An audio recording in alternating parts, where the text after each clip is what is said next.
I'm attempting to complete every single Gamecube game, and I'm using a random number generator to pick the next one. Last episode, we rode our BMX bikes, and this week we're playing an iconic family in The Simpsons Hit and Run. The Simpsons Hit and Run was released September 16th, 2003, and was developed by Radical Entertainment and published by Fox Interactive.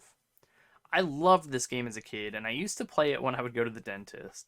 Not sure why this was the game in the waiting room, but it was. Before we get into the video, make sure to like this video because it really helps out the channel, and subscribe so you don't miss any of the future games. Without further ado, this is my experience with The Simpsons Hit and Run. For The Simpsons Hit and Run, there's just a new game option, so completing the story mode will mean we beat this game. In the first level of the game, we visit the local neighborhood of the Simpsons' house, and we place Homer in this level.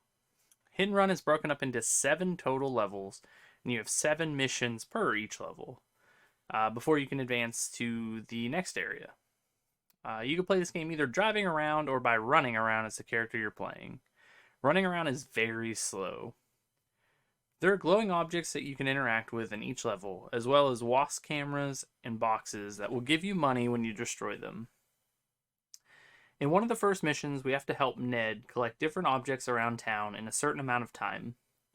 When you earn enough money, you can either purchase new vehicles or even change your character's clothing. Sometimes you'll have to do this for missions. Some missions have you do some platforming, which is pretty slow to be honest. Each level has a bonus mission that usually gives you access to a new vehicle. In this level, we had to collect tomatoes for Cletus, and then we unlocked his pickup truck to use. If you perform too many bad actions, then the meter at the bottom right of the screen will fill up. If this gets full, the police will come after you. Hit and Run will appear on the screen. If you can avoid them for long enough, they'll eventually leave you alone, but if you get caught, you're hit with a 50 coin fine. This is going to happen to me a bunch throughout this playthrough. Each level ends with a little cutscene that is done pretty well. It kind of reminds me of the show, other than it's 3D. In each level there are 7 collector cards that you can pick up. I finished this one level and the reward wasn't really worth the effort in my opinion. The second level has us in downtown Springfield, and we're playing with Bart in this area. Bart starts with this rocket ship car, which is much faster than the family sedan. The first mission in this level has us hunting down fireworks. This evolves into us racing the nerd into town and an undercover car, and Snake. In each level you can choose optional races to earn extra coins. I didn't ever have to do this because coins are pretty easy to find in this game. We then have to buy our first outfit and dress Bart up like a ninja. Then we help Cletus collect roadkill around the city for whatever reason. We get a satellite dish for doing this, and then we help Dr. Nick collect 30 monkeys that have escaped. He gives us a blender.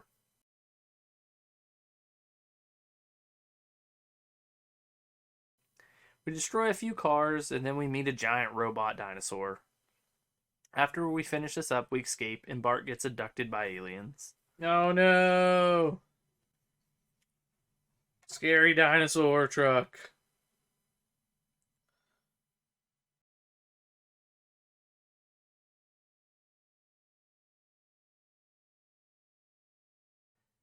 The third level is in the outskirts of town. It's like a pier and a beach and a little like city area. We play as Lisa in this level. We started a comic shop, and then we have to race another person down to the pier to collect the brand new comic book that just came out. We murdered Milhouse, and then we had to collect more roadkill for Apu this time. We take it from Cletus, so this is actually a really cool tie-in from the previous level where we helped Cletus collect it. We collected the cards in this level. This is the only time I did this, and we got a brand new game track, so it really isn't worth it unless you're trying to complete the game. We bought a school bus to blow up other cars, and then helped out Chief Wiggum to track down evidence to get Snake arrested. Carl, strike one. Counterfeit designer jeans. The foulest of all crimes. We then had to do this part where we collected fish for a sailor, which Pretty difficult, actually. It took me a few tries to do this. And then we had to destroy this limo. We somehow got it lodged in between a ramp to the pier to the beach. So it was basically just damaging itself, going back and forth hitting the wall.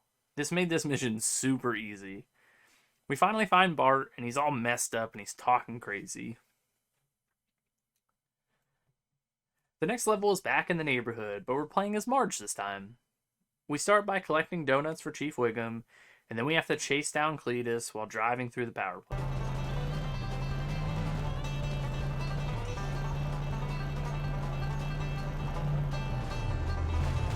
Pick up, city folks. Not very good at this. Then, in a turn of events, we have to help Cletus collect ketchup packets. He wants the weirdest stuff throughout this whole game.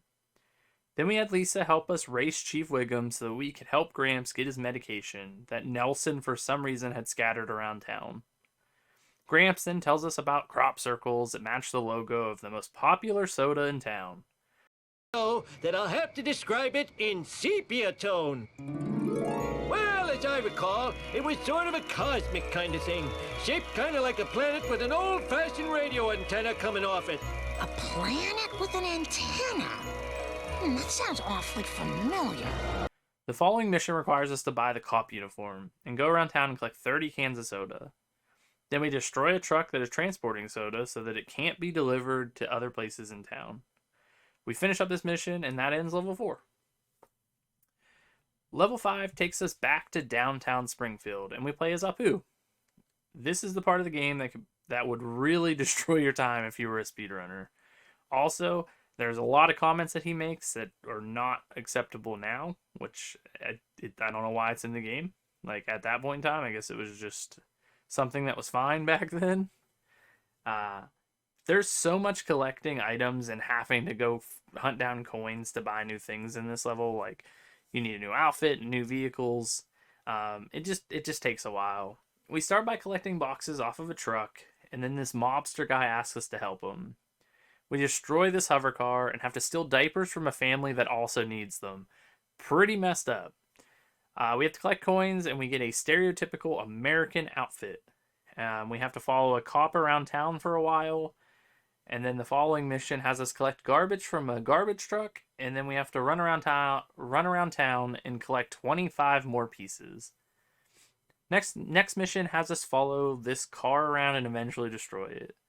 This mission was super annoying. We get to the museum, find a machine that's causing people to go crazy from the soda. This also turns a skeleton of a dinosaur into, like, it brings it back to life. Pretty weird, but okay. We discover that 2 aliens are using this soda to have people act crazy so that their TV series about humans will perform well. Yeah, they're making a TV show. Humans will go berserk, I like it. destroying themselves and their... Level 6 takes us back to the outskirts of town, but this time we play as Bart. So we're reusing levels at this point, which is sort of annoying, but I kind of understand it. We start by helping collect children on a school bus, and then hit this sick ramp through a ring of fire and a ring of ice. We race down to the pier, follow that hover car that we blew up last level around town, and then finally we steal shipment from a duff truck.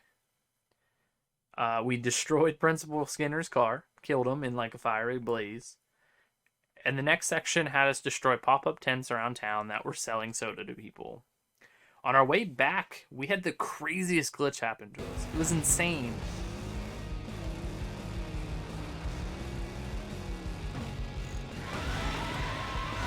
Oh my god! What just happened? I think I broke something. We completed this level just a few tries later, and then we had to race aliens down to the pier and back to the Duff factory. Even though we won, the aliens still are able to escape on their UFO.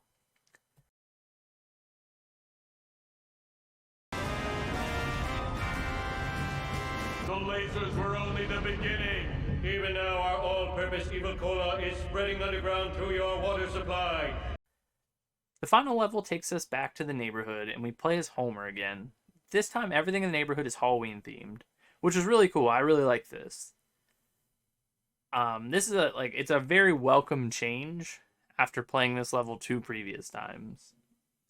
We buy the zombie car, which is interesting. We have to keep up with this mysterious black car.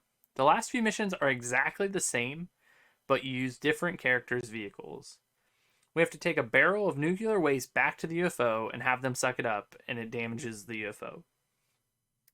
The only part that's any different in this area is that when you get to Mr. Burns' office, it's like Squid Game. You have to pick right or left, and one of them will fall, and you'll fall down and have to restart. We eventually destroy the UFO and kill the aliens. The show becomes a super big hit, and aliens now hang out waiting for Homer to come outside. I think after all these years, this game still holds up pretty well. I would recommend it to people still. It gets a little stale at times because all the missions are the same, but overall I enjoyed it. If you want to know what the next game is, stick around. If not, thanks for watching, and we'll see you in the next one. And we got our random generator up here.